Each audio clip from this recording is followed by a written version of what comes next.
How many lives have you lived, Griffen?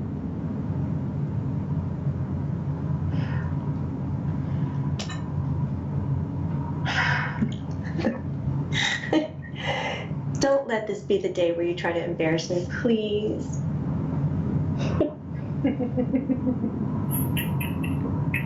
When we talk about lives, I might do this session with my eyes closed. Okay. How many times have I jacked off, he said? Do you know this guy? Yeah. Have you met this guy? Yeah. And I went, excuse me, and he gestured towards his crotch, and I was like, we're done. I can't, it's not what we're talking about. Okay. So easy, yes, I'm so easy. To embarrass. Yes, to embarrass. Never mind. 67. So 67, and he's showing me that this is including animals, insects, trees. He's experienced a lot of different realities on Earth with life and energy, and he's also done multidimensional, what we might call alien life forces as well. Are you more attracted? So combining everything. What's that? What are you most attracted to, Griff? Human or alien?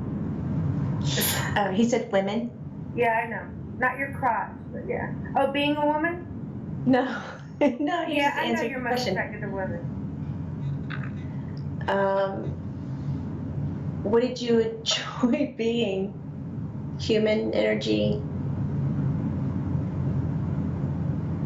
Yeah, in all honesty, we're not looking for you to give a specific animal. You know, just to give Jamie some good feedback and everybody in there that you guys are doing a great job, is the sloth. That he had been a sloth with Dylan, and you were cracking up laughing because there's something like get high like a sloth or something like that. And Dylan had chills all over his body when I told him, because he said, Mom, in grade school I had to write a report on any animal, and I chose a sloth. Yeah, and Griffen had said that they were sloths together in a sloth family. And you had shared that with me, and Dylan was like, "Oh my God, Mom! Oh my God! I chose a sloth over any animal I could have chosen to be in my report." Pretty random animal. Right, that's what I was thinking. I was like, "Touche! Jamie's got it going on. They're working. They're getting their work done." Oh, I like hearing those things. Yeah, validation. He likes being animal more than anything. Earth animal. Yeah. Is Oso there today? He's always up and Yes. Yeah. I always expect him to be a smaller dog, and he never is. No, he's a golden retriever. He's a big golden retriever. Yeah, totally. Sweetheart. Blondie. Yeah. If you enjoyed being an animal,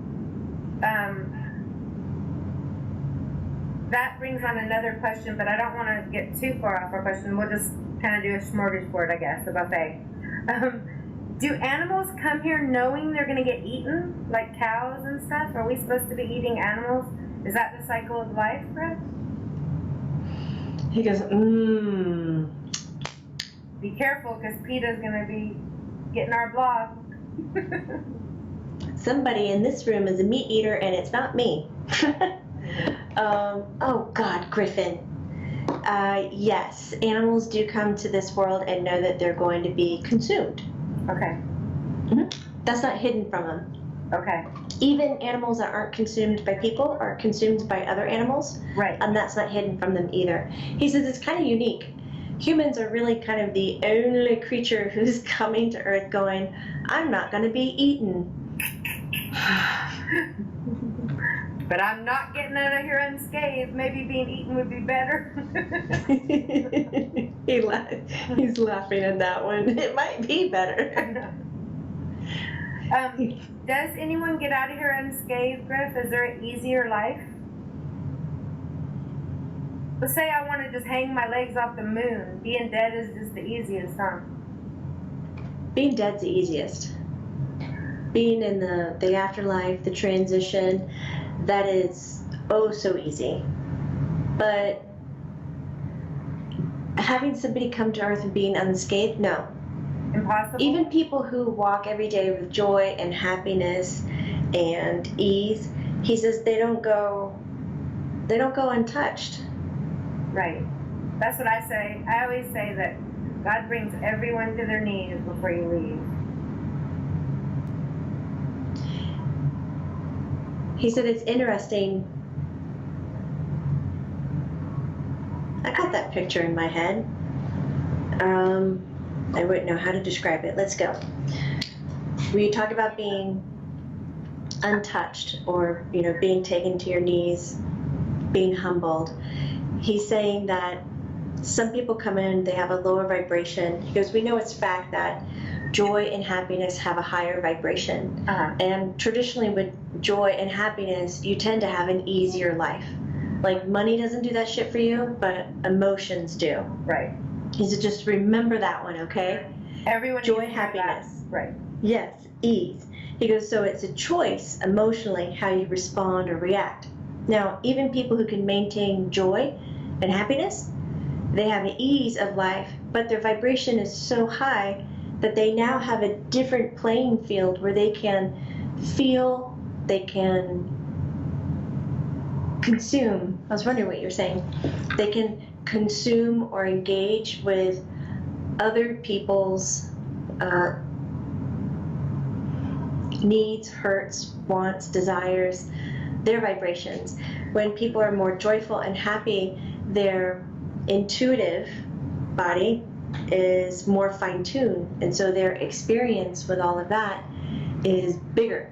He goes, so you think those happy people are having one hell of a good time? He says, that's bullshit. He says, they're suffering just the same. Okay. Have any of did you have a favorite life that you did besides animal growth that impacted your life as Griffin?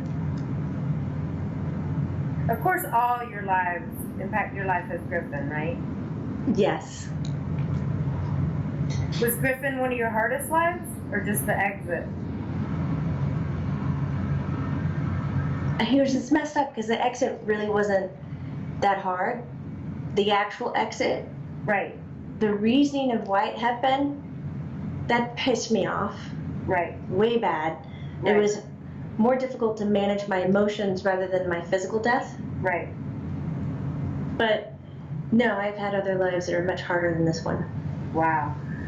Griffin, so speaking of that, when there being no heaven and no hell, when someone makes a decision on another soul's life that is a selfish decision at best, or at least,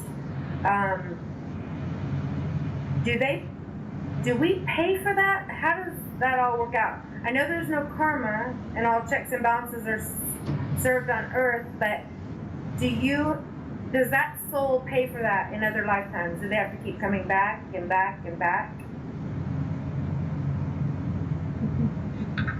He likes this question. Is this his evil villain, like? Right. Right. I feel down and dirty asking it, because I feel like I'm almost leading in my question, but like you can hear that I want him to pay in my question. But it's not that, it's deeper than that. Oh, it's way deeper. Checks and balances only come between you and yourself. Right, because we're a sum of all of our decisions. Yes, we are. And we are our greatest hero and our worst enemy, and we can really wreck our own self very easily. I would agree with that, because if it's true that we're our own judge on Judgment Day, that's a really cool joke, because no one's ever beaten me up harder than I'd beat myself up mentally. Yeah. And if I feel this way towards someone else in asking a question like this, of having a son that could have lived and died because of someone's choice, and the end choice that needed to happen that didn't, how does he feel? Oh my God. You know what I'm saying? Griffin says that God, higher source, whatever your belief system is, when you are going there and you're kind of getting your life review, or you're getting in touch with all the experiences that you've had in this life, he says you're going to be way more terrifying to yourself because that God source, that prime source, that bigger than all that is never going to say boo about anything that you've done. Not going to say, Not gonna not going to say shit. Not gonna say it's okay or not okay. Right. Right. So you're set to live with it. And he says, and if you don't like it, then you're going to pick or choose other experiences that resonate with that to help resolve it. Right. But nothing, it doesn't have to wrap up nicely within one life.